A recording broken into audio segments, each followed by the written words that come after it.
Let's start. Welcome everybody to How to Be Your Own Therapist with Miffi Maxmillion. And we are going to delve into our daily lives and figure out how to solve everything with Dharma. And my grandson is yelling, excuse me, I apologize.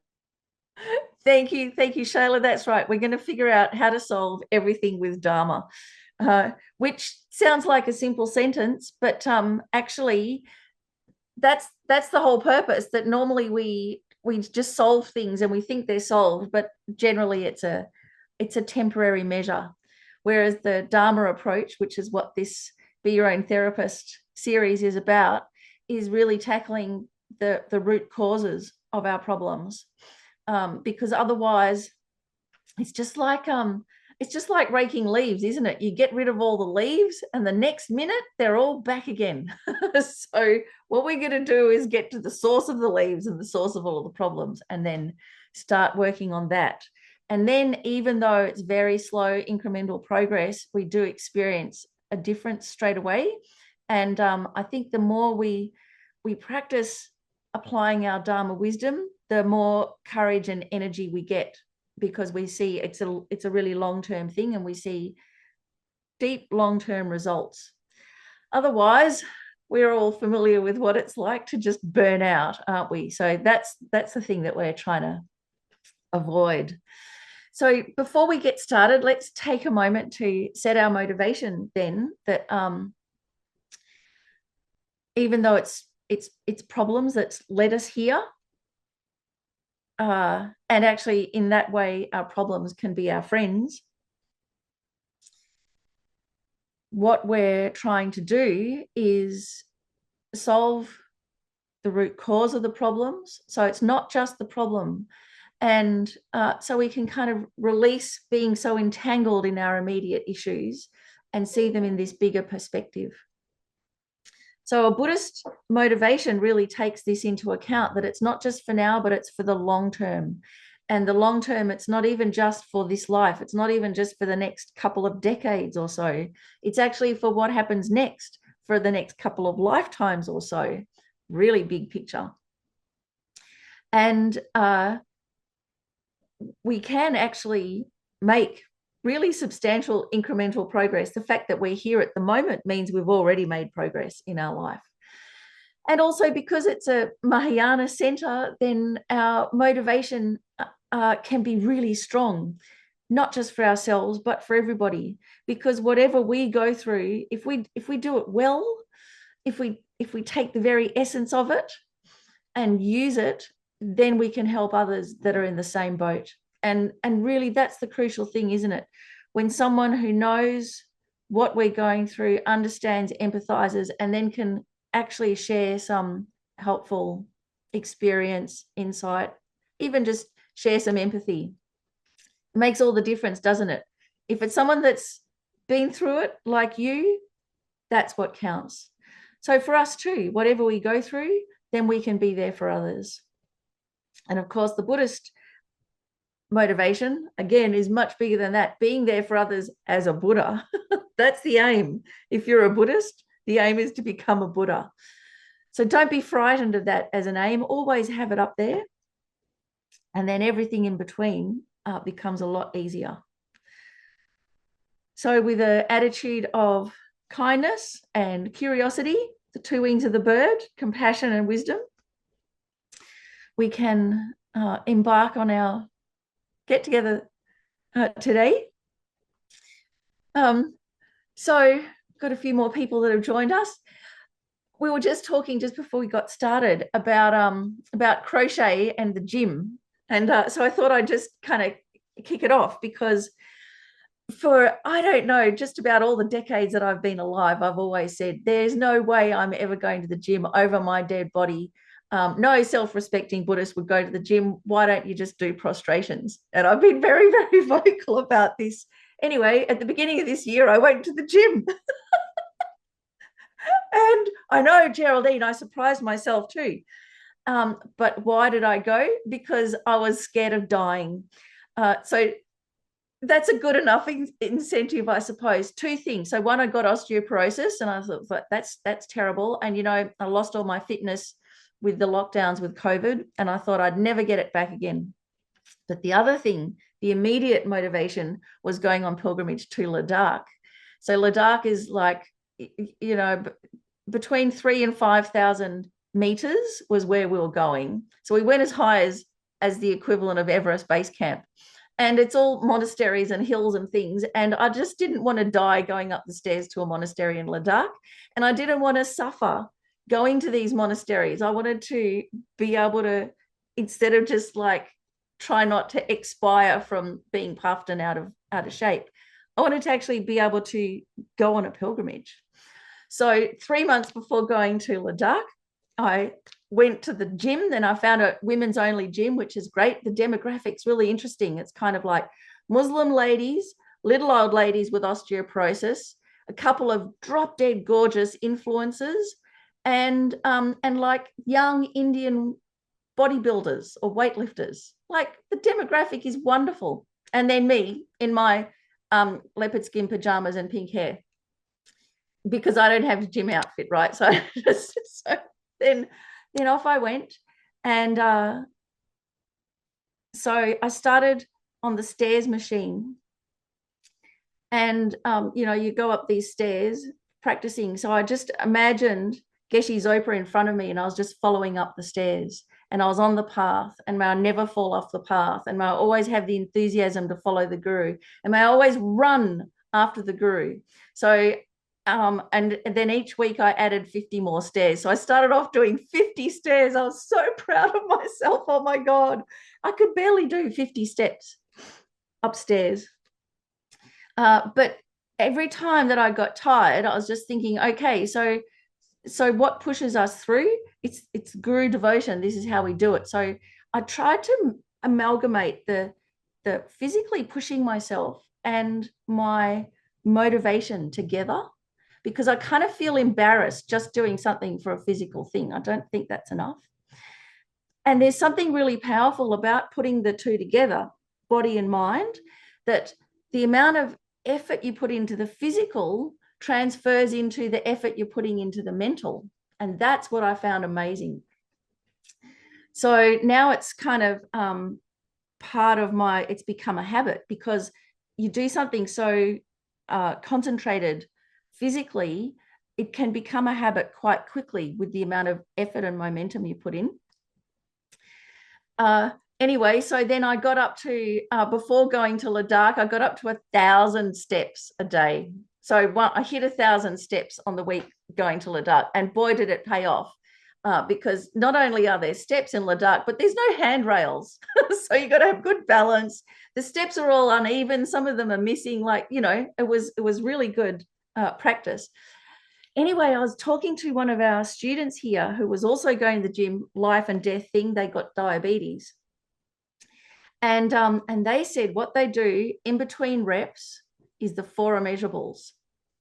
So you do your 10 lifts, oh my God, and then you're dying. And then in that part where you stop, there's a moment where you kind of just totally blank. Your mind is blank. And so I'm thinking, in that moment, it's like a Dzogchen moment. It's a Mahamudra moment. And so I just rest in that bare experience. And then the moment conceptuality comes in, then I say the 4 immeasurables. May all sentient beings have happiness and the cause of happiness. May they be free of suffering and the causes of suffering. May they never be separated from the happiness that knows no suffering. And may they abide in equanimity, free of attachment for some and aversion towards others. So that's usually the 45 seconds between reps. Then I do the next rep. It's absolutely brilliant. And it gets so into your body memory, and the momentum of lifting weights or pushing and pulling all sorts of kilograms of things then I found when I was saying these words that they came out with the same amount of momentum emotionally. And so I really started meaning them. Now, the telling thing about this was when I came back from Ladakh and I started back at the gym again, I came back from Ladakh and my partner of 28 years had left me. So I came back to an empty house and discovering that now I live alone. It was a really big shock. And not only had my partner left me, but he left me for another partner. So there I was in the gym and I'm sweating, but I'm also crying as I'm lifting all the things. And in between each rep, I'm like, may all sentient beings have happiness. And the cause of happiness, may they be free of suffering, the cause of suffering, including the other woman. And because of the momentum of all of the the physical momentum and the tears, it's like it just broke through. And I genuinely felt that. And I just did it over and over again, the four immeasurables. And this had a profound effect on me because I think, the first 2 weeks I kind of cried. And in my mind, I'm screaming them. I'm screaming the four immeasurables. But I wanted to push through all of the kind of emotional reactivity and the pity me and all of that and really get to the whole essence of the matter. And I did. I got to this sense of equanimity. And so after, I think it took about like 28 days and I was over it, fixed, finished, all good.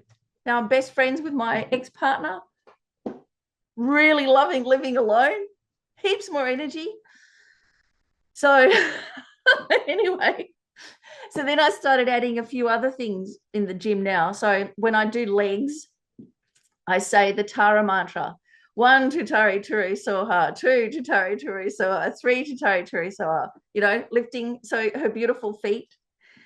And when I'm doing the really heavy ones, it's 1 Vajrapani Hum, 2 Vajrapani Hum, 3 Vajrapani Hum, etc. And then when I'm doing the ones with the two arms lifting, I do the Manjushri mantra for relative truth and ultimate truth.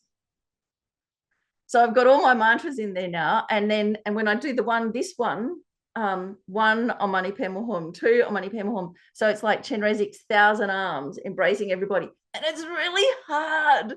And so, but I'm like, I'm going to do it. I'm going to have my 1,000 arms embrace everybody. It's absolutely fantastic. So, does anybody else go to the gym?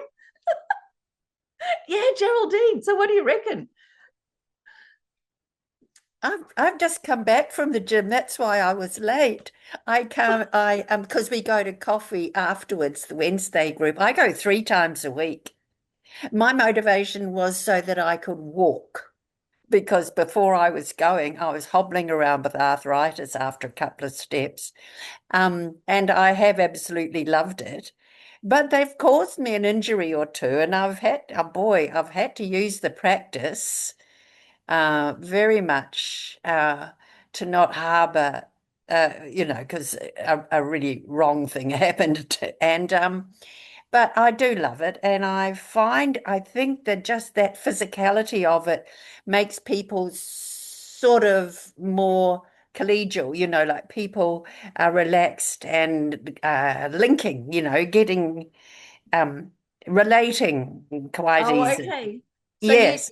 you haven't. I try and go to the gym when nobody's there because I don't want to break the fourth wall. I like no eye contact, nothing. I'm alone. Well, my GP suggested it, and she suggested that I go to this gym in the West End because it has classes. So I get a program from an exercise physiologist and take it to the class whenever I want to for a very low price. So I had to, but I've been going since May last year, and it So has made a huge. have you managed to build in inner motivation, Geraldine, rather than just the physical one? Well, I think connecting with other people on that nice detached level was very nice. Yes. Yeah, because that's right. So making effort with others is it can be a pleasant thing. And because they're strangers and because our mind is, naturally positive, until they be nasty, they're kind of our friends. So then, we have this feeling of connection. But just like with meditation, we've got to be careful with the gym, because when you go to the gym just to get fit, then when you're fit, you stop going to the gym. It's like, oh, I don't have to go anymore because it's done. The motivation, you've reached the motivation and it's done. So it's really easy to fall off. Unless, of course, you get, become a gym junkie, kind of addicted. But even gym junkies fall off as well. And then it's a medical issue or a physical issue or catastrophe that brings us back again. So it's quite unstable. And similar thing happens with meditation. We try and learn to meditate because we're upset, or we've got to calm our mind down. We don't want to be agitated anymore. And when we do manage to calm our mind down, then we think we're great and we stop meditating. It's so easy to fall off the meditation wagon as well. Similar kind of thing. And the reason is that our motivation isn't big enough. So it'd be great, like, if I could set my motivation before going to the gym, but I honestly, I just forget. So I get there and I'm on the steps. That's the first thing I do. And I'm doing the steps. Then I go, oh yeah, that's right. Why am I here? What's the purpose of my life? While I'm on the steps. And so I managed to kind of catch up with myself. And Geraldine, the thing about the Dharma is we adjust our motivation. So it's not too late. You get there, but then you make sure you adjust it. So this is different from psychology, because psychology goes, here's your intellectual motivation, but here's the deep, dark underneath one, and it's no good, right? That's what psychology tells us. Buddhism is much more simple than that. It just says, here's your motivation. It's a worldly one. It's unstable. It'll wear off. Let's make it bigger. So we adjust it. And you talk yourself through the process until on, step 150, now I'm doing it with a bodhicitta motivation for all sentient beings. And that counts. So even on the way there, try and put in a Dharma motivation. I think because I'm relating to people all the time, like we all in a group with the Monday, Wednesday, and Friday groups that I'm in, and so I can hear when I say something sharp, when I say something mean, I'm frustrated, I'm bored with the conversation, and I'm crack a joke and hurt somebody, but I'm very aware of it, and I can pull back and put it right pretty quickly. So I think because I live on my own too, it's really good to have a base and then go out into the world sort of primed for it. I've given Yeah. up work so I can practice the Dharma better, but I'm practicing the Dharma at the gym as not necessarily with the mantras that I say, but just in my relationships. Yeah.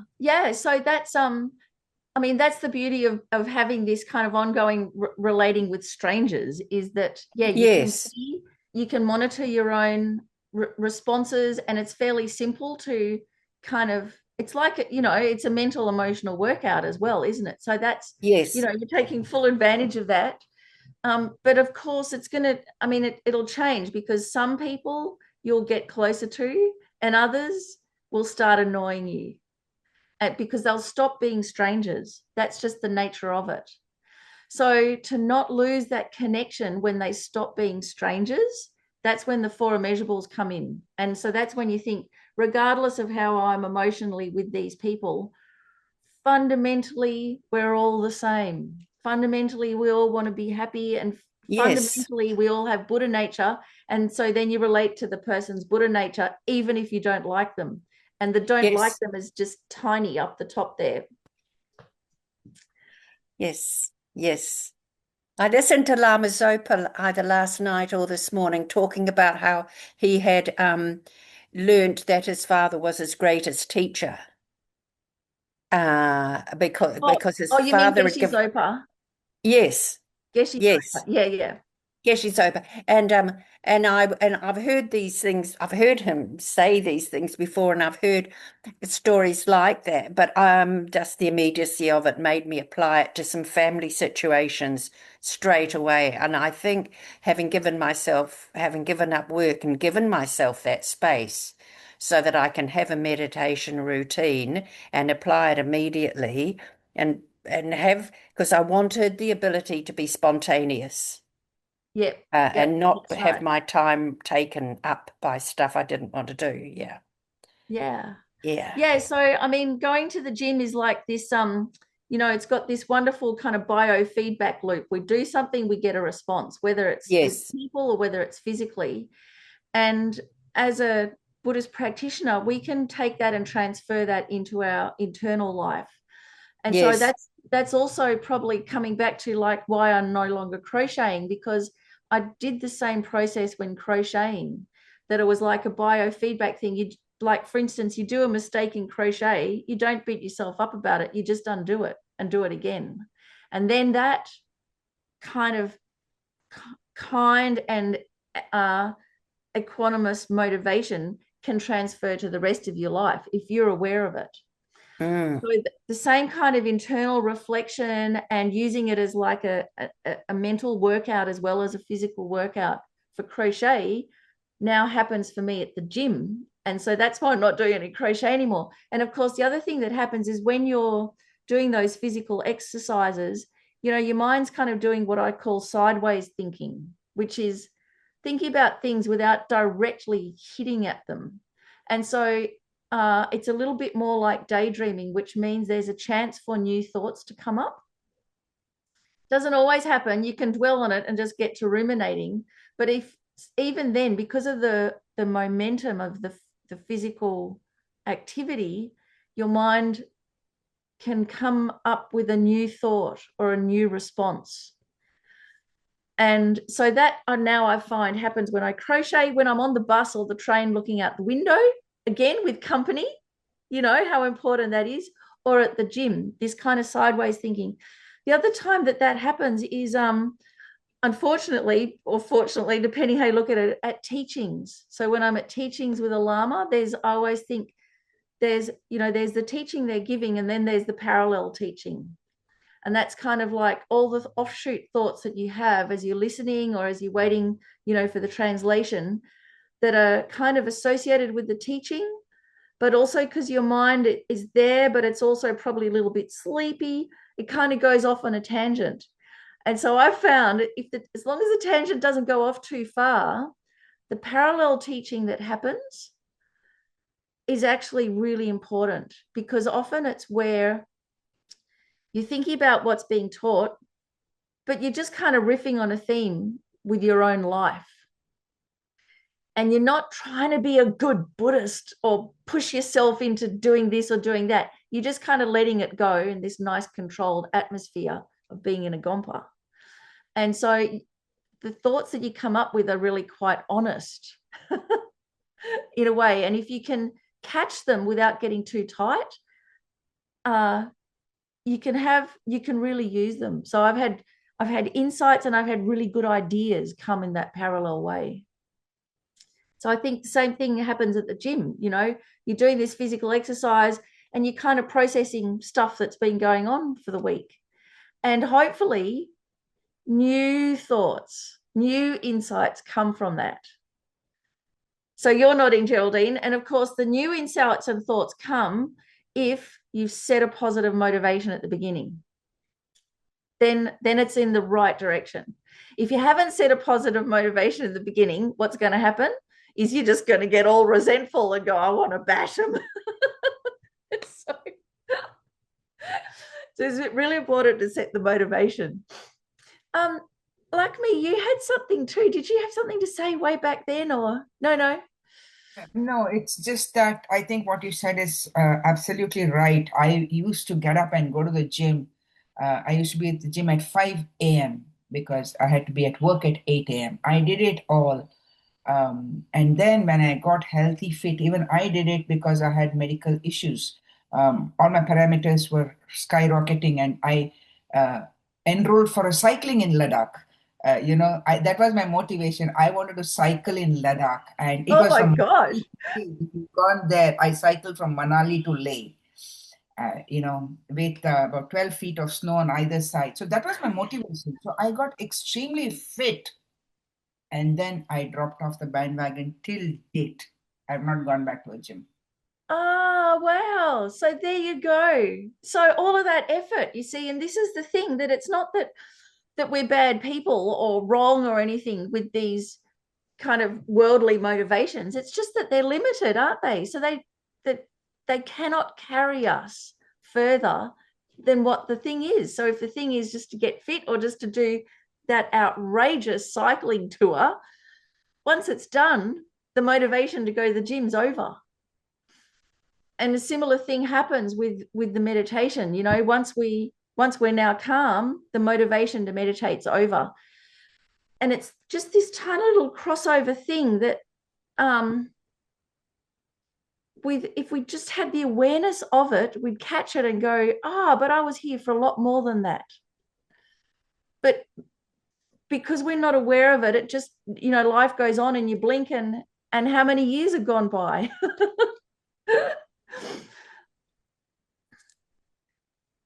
Can I ask for one thing, please? Yeah, please do. You talking about parallel thinking. I'm sorry, it's beautiful. I was just at the verge of understanding it, the conversation got over. You know, if you could. Well, the parallel thinking, this is just something, my own opinion. It's not a Buddhist thing, but it's just the way that I describe it. And because I've been really trying to figure out what in Buddhist terms does having realizations or integrating the Dharma mean? What does it actually mean? And one thing I know it isn't is where you hear the Dharma, how to act, how to speak, how to think, and you push it onto yourself and think that's it. So that's it for lower scope, for the beginning, to restrain yourself from retaliating, to restrain yourself from negative actions that are going to, you know, hurt yourself and others and all of that. So it's like an outside inwards. You force yourself to stop harming. But that's just the beginning. That's just like lower scope to ensure that we don't make things worse. And what I've noticed is that many even very well-studied Buddhist students also stop at that. The integration is then how to encourage your mind to then naturally want to engage in virtue. So that's like from the inside. It's not forcing yourself. Because the problem with the discipline, if we just rely on discipline, is that when we're tired or sick, we have no energy for discipline. And that's why everyone gets cranky when they've got the flu. Because they don't have any spare energy to discipline their body or speech or mind. And it's not a given thing that you have the flu and therefore you're cranky. Those two things don't go together at all. They just go together through habit because we've forced ourselves, which is the first step. But the second step is to actually start wanting to be like that. So that's like when we get to middle scope, which is, if I don't want to suffer anymore, I've got to stop hurting myself. I've got to stop thinking in these negative ways because they just make me unhappy. So we have a real incentive. It's like genuine compassion for ourselves. And but even that's like middle scope. It works. We can start applying emptiness and dependent arising to really nut through things and work them through. But again, it's not enough because actually I think the higher scope, for instance, with practicing the perfections, the perfection of joyous perseverance, that's where you want to apply the Dharma instead of wanting to get revenge or being resentful or wanting to have people hear your opinion and all these things. You actually want to tame your mind so you can help others. And that becomes a real genuine feeling because you've come at it through training. And so then you can tell that works because when you get the flu, you don't get cranky. When you get the flu, you start feeling incredibly compassionate for others. Your sense of black humor comes out. You get more relaxed. then you can tell, oh, okay, I'm using this situation for others. So I think we just miss a few steps. You know, we get the first one and then we don't get to integrate. So circling all the way back to this parallel thinking, the parallel thinking works when you've got a really good motivation for others. If you're on the lower scope, the parallel thinking, it's just distraction. But if you're there and you genuinely want to tame your mind, then the parallel thinking, you know, which is middle scope, tame your mind to overcome suffering forever. This parallel thinking or daydreaming or kind of more honest emotional thinking, it shows you where you're up to. And you go, oh, gee, I didn't know I thought that, or I didn't know that's how my mind worked. How embarrassing, you know? So you get more honest with yourself because you've got a reason for. And so it's quite personal, and it's part of our inner journey to become liberated. And then I think after that, then the parallel thinking becomes, you know, whatever happens, good, bad, pleasant, unpleasant, becomes fodder for our own learning about our own mind so we can help others. And so those two, they're not distractions anymore. They're actually integrating the Dharma, because you're thinking about the Dharma and it's swimming around in your own mind. It's about your own mind. It's not just about academic Dharma. So that's kind of the way I pull the two together, you know, is by looking at the scopes. Like I try and find a way for it to anchor it into my own experience. And if my own experience doesn't fit into the Dharma, then I'm missing something, right? So this is how I anchor it into my own experience. I don't know. Does it make sense, like me? Yeah, absolutely. Yeah, I think what you made, it makes that discipline and perseverance. I think if you, you know, take those as the steps, and yeah, it's one is internal and one is going outward. Yeah, thank you. So don't forget, it's discipline first, then it's the wisdom, and then it's not just perseverance, it's joyous perseverance. There's the bliss and the joy in there. There's the huge incentive. So, because when I first came to, not to Langri Tamba Centre, but when Langri Tamba Centre first came to this building, you know, we went from just in a little house to a huge building, bigger classes, and a massive mortgage. And it was just the pressure, man, it was so intense. And pretty much the buck stopped with me because I was the one on the ground every single day. And I just thought, oh my God, the thing that I need now is enthusiastic perseverance or joyous effort. That's what I need, because I can't just do this with effort, because that was just like grindingly like pressure.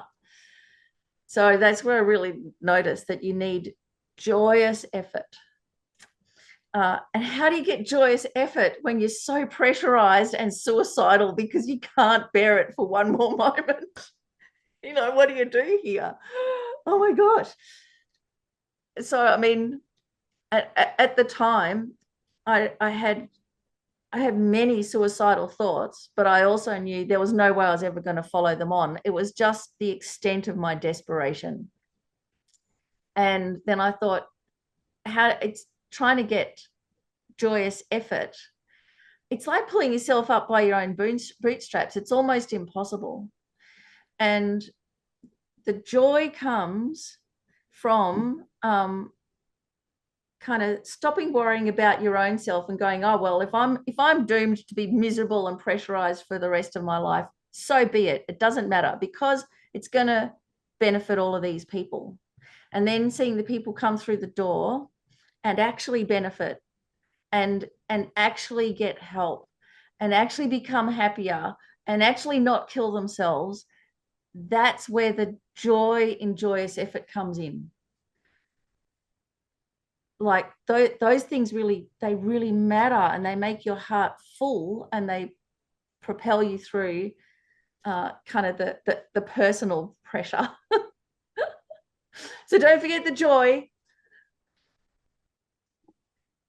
And Thank you. really, I mean, each year as we go on, we should be more happy to help people, not more burnout. If we're getting more burnout, doesn't mean you're a failure or a bad person. It just means that you're relying on discipline instead of integrating it.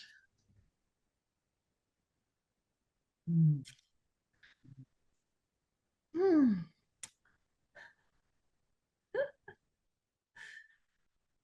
Okay, so who else? Oh, I just have to ask, like, by the way, so in Ladakh, Ladakh is like going to the moon, isn't it? It's such a extreme place.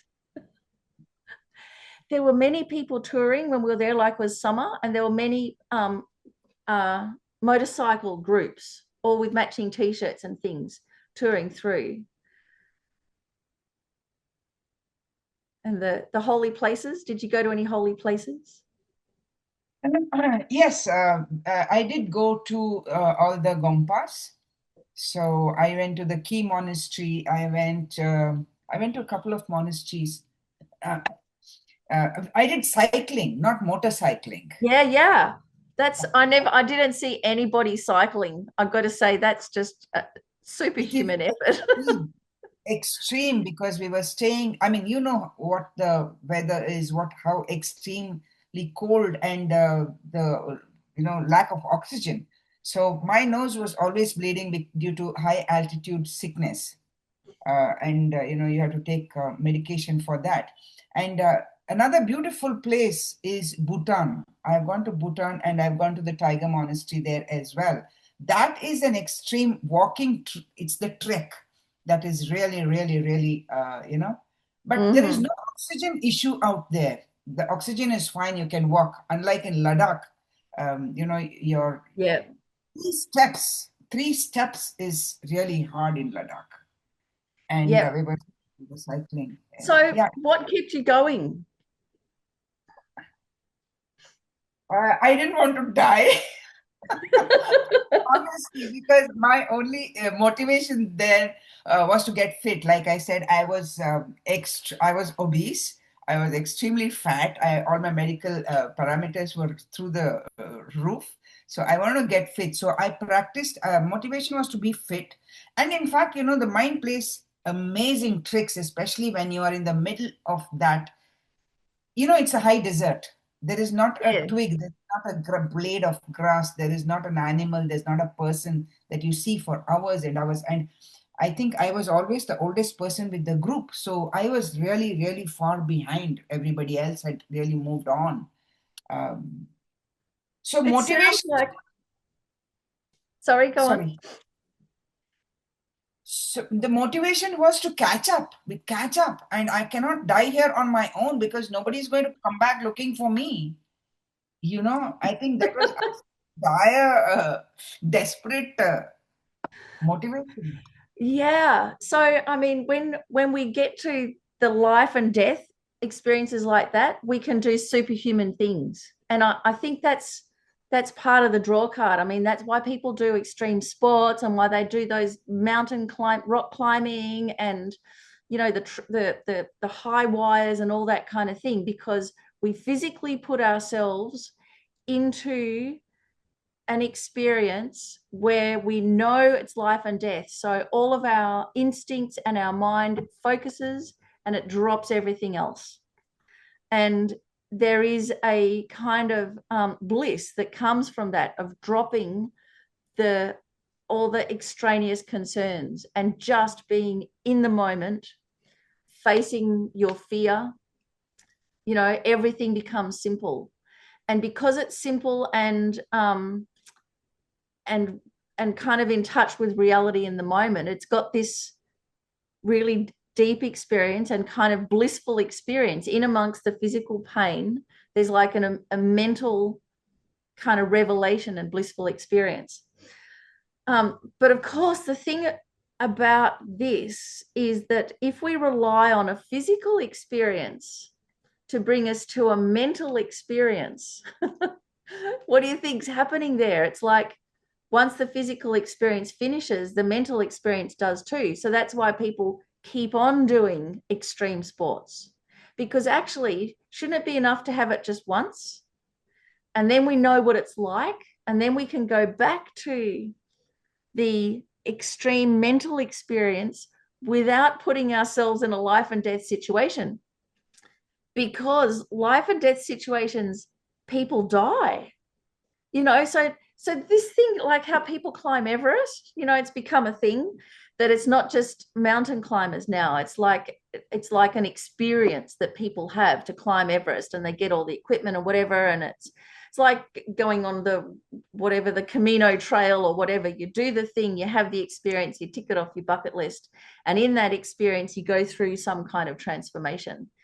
But what people forget is people die on Everest. Like, it is a life and death experience because you die.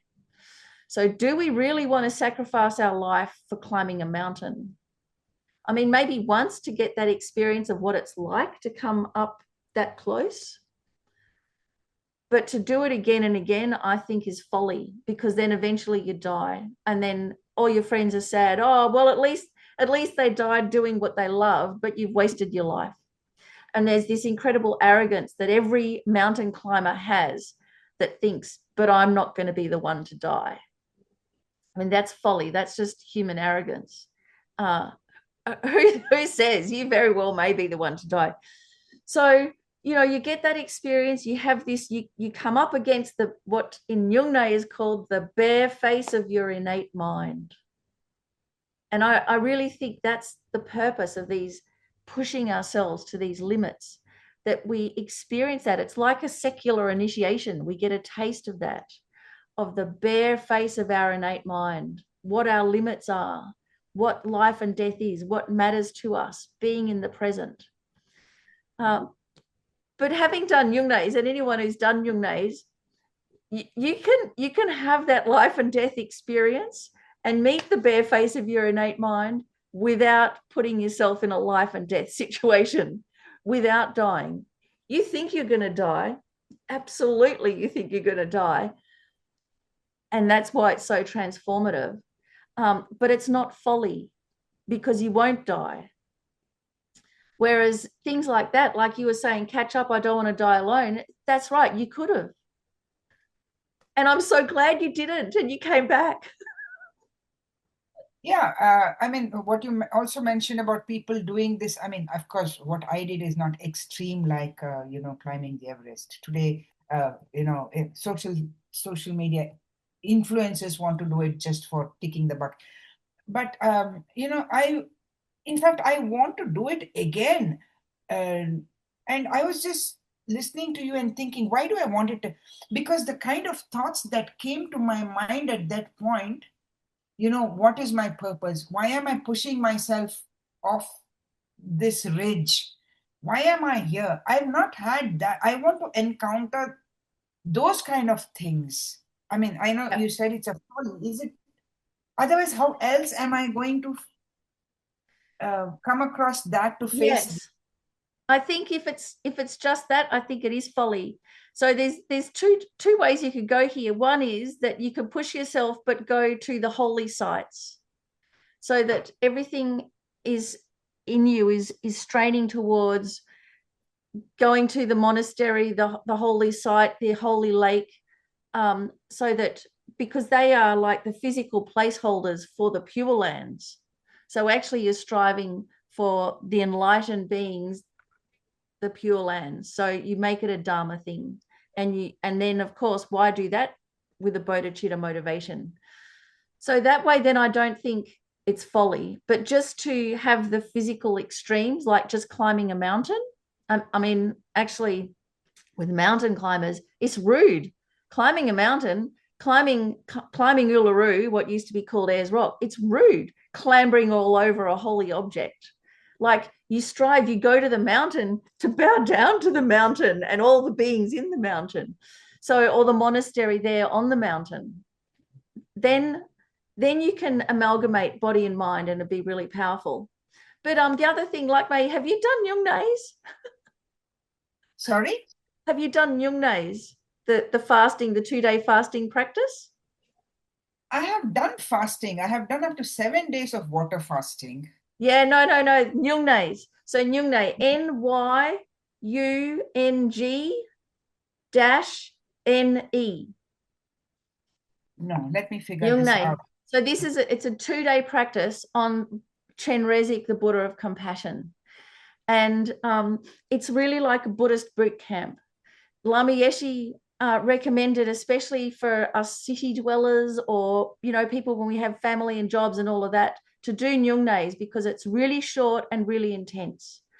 So in Nyungnay, it's a 2-day practice, and you can do it just as 2 days, or you can do 2 lots of 2 days. Or what's commonly done is you do 8 Nyungnays in a row, so 16 days leading up to Buddha's birthday, leading up to one of the big holy days. So 16 days in a row, which means you eat one meal and drink on one day, you don't eat or drink on the next day. One meal and drinking that day, nothing by mouth the next day, and so on. So 1 meal every 2 days, drinking every second day, nothing by mouth every second day, which means no eating, no drinking, no talking. So this physically can be quite challenging. And of course, then you're meditating and you're doing lots and lots of prostrations. And the whole thing is done around the Chenrezig compassion practice. And I mean, that's such a beautiful practice. So this does a couple of things. One is you get smack bang into your limitations, physical and then mental.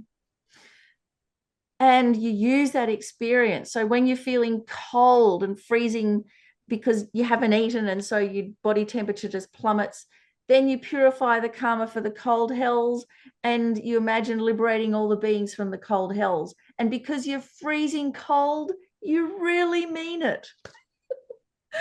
And then when it's hot and we're in the tropics and we're doing prostrations and sweating and can't drink, and it's then you purify the hot hells, and you really feel for those beings in the hot hells and genuinely wish to liberate them. And then when you're hungry, oh my God. And I ended up dreaming about food, not good food. I dreamt about hot dogs. You're dreaming about all of this. And so then the craving, oh man, the craving that comes up. So then the genuine compassion for all of the hungry ghosts, for all the praetors. You don't have to think about them and go, oh yeah, I'd like them to be free of suffering. You just naturally wish for them to be free of suffering. It's so all of that transformation that happens, it's the same as climbing a mountain, but much, much better. But like you're forced into it because of the physical exertion. So it makes it very easy. Because if we just sat down and meditated on the hells, well, who wants to meditate on the hells? No one does. It's horrible. But when you're doing this practice, because it puts together body and mind, just like being on a bicycle through Ladakh, body and mind forced to work together in the moment. So I highly encourage you to find somewhere where they're leading Nyungnays and just dive in. Do it for all sentient beings. Do it for yourself and forget about, Thank you for this. Thank you so much. Thank you. And I mean, anyone who's done Nyungnays, I'd only ever done like 1 or 2 every year. With my friend Pearlie, we'd go and we'd do a Nyungnay here or there, and we kind of found that the years that we did a Nyungnay, they were much more stable, and the years that we didn't do a Nyungnay, everything went wrong, and it was like, should have done that Nyungnay because the proverbial hit the fan. And then when my mother Inta was dying, she died when she was dying. They were doing the 8 Nyungnays in a row up at Chenrezig Institute while she was kind of going through the whole death process and doing lots of prayers for her, my mother who started this center. And then the next year, then I thought, well, I better go do the 8 Nyungnays. 16 days. Anyway, I was there. The first day, that was okay. The second day, where you haven't eaten, you haven't drunk. The last session, it's dark. And I don't think I've been so miserable in my entire life. Like, my heart just sank. And I just thought, oh no, what have I done? Like, I've committed to these 16 days. I cannot leave, like, too proud to leave. It's just going to be horrible for what seemed like an interminable amount of time. I was just beyond dejected, beyond miserable, really just filled with dread and so miserable, so miserable. I just had tears pouring down my eyes, utter misery, dejection, abjection, like the essence of samsara right there. But what I didn't realize was, of course, everything changes. This is the wonderful thing about lower scope. Impermanence, yay for impermanence, because then the next day you come in and you break the fast in the session with nectar from Chenrezig, just a couple of drops. Oh my gosh. And so you have the sip of the nectar, and just this bliss just goes through your entire nervous system, and you think, oh, I can do this. I can work for all sentient beings. Yeah, let's go. So honestly, it was like, if you, it changes your instinctual response, which I think, like cycling or anything like that, it changes your instinctual response, which is, when we meet difficulty, we want to run away. So we commit ourselves where we meet difficulty and we cannot run away. And when we do that and we don't run away on purpose, we change our mind. That's actually when we change our mind. So we decide, instead of to run away, I'm going to meet this and I'm going to dive in. And that directly counters self-cherishing. Right there, that's when you do it. And that's why it's so transformative. So not to belittle in any way cycling through Ladakh, but in Nyungne, because it has the all of the practices to take you to enlightenment, does the same thing plus enlightenment. So I hope I've made my case. Thank you so much. Thank you so much. So then after that, I mean, then there's a whole group of people that go up to Chenrezig Institute every year to do the 8 Nyungnes. So I did them for about 8 years in a row, went up there, 10 years maybe, 8 Nyungnes each time, every year. It was just absolutely incredible. And then I got too busy at Lungri Tampa Center, but started leading some Nyungnes here instead. But there's still people from that time, a couple of the 3 or 4 of the mothers, that they organize their husbands to look after the kids, and they all go up and do the 8 Nyungnes every year. Hands down, that's just what they do together, because it's such a profound, amazing practice, and just makes you a better person for sentient beings. So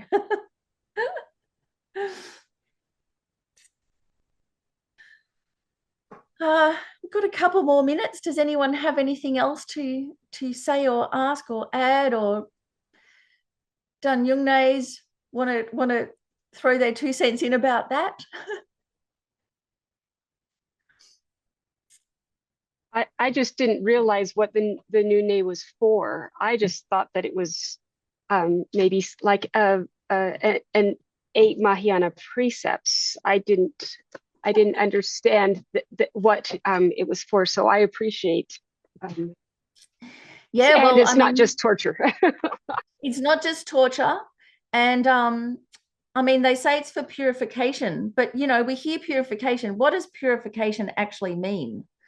So purification means that you, on one hand, you stop those negative seeds that we have in our mind. You stop them being able to ripen. So they're there. You stop them being able to come to fruition. So even though we've got all this negative potential for, all these causes for suffering, they don't have to ripen. That's one. The other way that if we want to actually destroy those seeds so that they're not there anymore, we have to do that with wisdom realizing emptiness. So that's the other part of Nyungnes, is this experience of emptiness, of things do not exist in the way that they appear. And how that happens is that something appears terrible and yet you run towards it. So that's not believing appearances right there. You run towards it and then you do it, and then it is not terrible. It's something totally different from what you thought. And that's where the purification happens. Like, it happens right then. And not only that, then it changes your habitual responses. So that then when difficulties happen in life, we're not reactive anymore.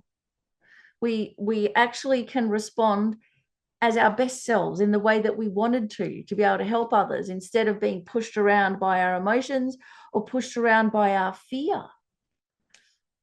So it really is where the rubber hits the road, Shayla, the Nyungnes. And this is why Lama Yeshe said, encouraged us to do it. So easy to do over a weekend, incredibly easy. And then bam. So they do say that if you do 8 Nyungnes in a row, so if you do those 16 days, it is the equivalent of doing a 3-month Vajrasattva retreat. So that's the purification. 3 months Vajrasattva, a lot more calm and relaxed, or 16 days Nyungne. They say if you do 8 Nyungnes in a row, it shuts the door to the lower realms.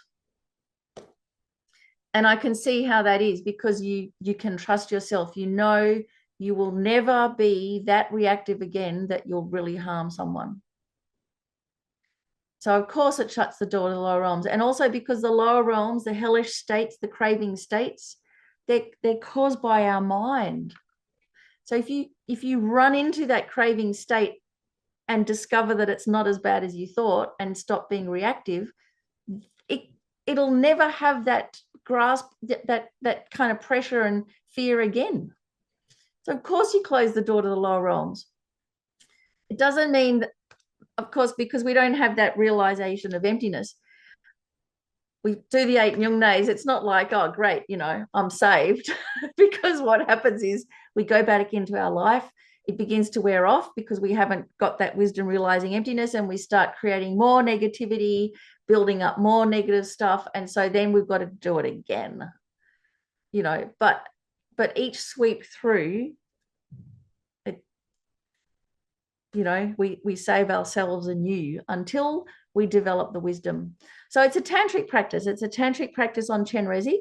So it means there's this huge lead up with the compassion side of things and the activity to prepare our mind. A very easy way to prepare our mind is putting ourselves into a physical extreme.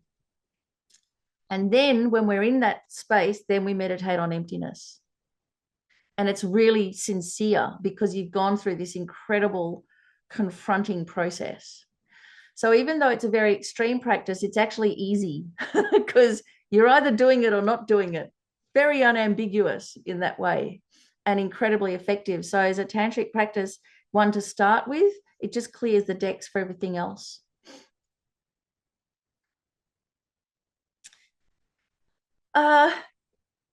Gosh, we're kind of towards the end of our class today.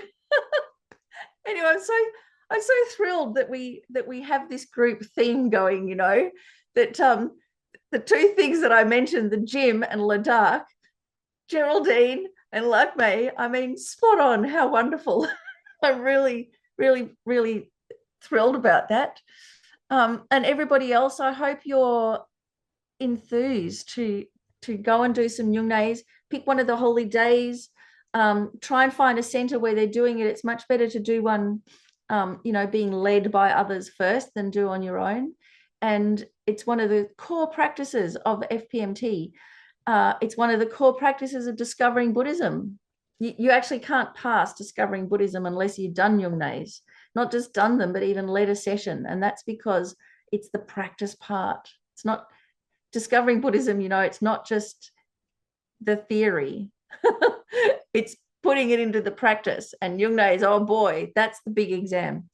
So let's dedicate that everything that we do in life, especially all of our physical extremes, that we find a way to tie it to the Dharma, so that it's not just limited to a physical extreme or an emotional transformation, but that all of that effort and momentum carries us straight along the path to enlightenment, that we can all bring it onto the path for all sentient beings, and that we can embrace all of the extremes and challenges in our life and really see how we can use them on the path to enlightenment. And because they are so extreme, to never waste them, but to embrace them so that we use that momentum. We don't have to manufacture a momentum anymore. We just use that momentum to quickly become a Buddha, so we can perfectly benefit sentient beings and release them from the bondage of their suffering. So thanks, everybody. I think we've got one more week together. So I'll see you again, same time, same place next week. Take care.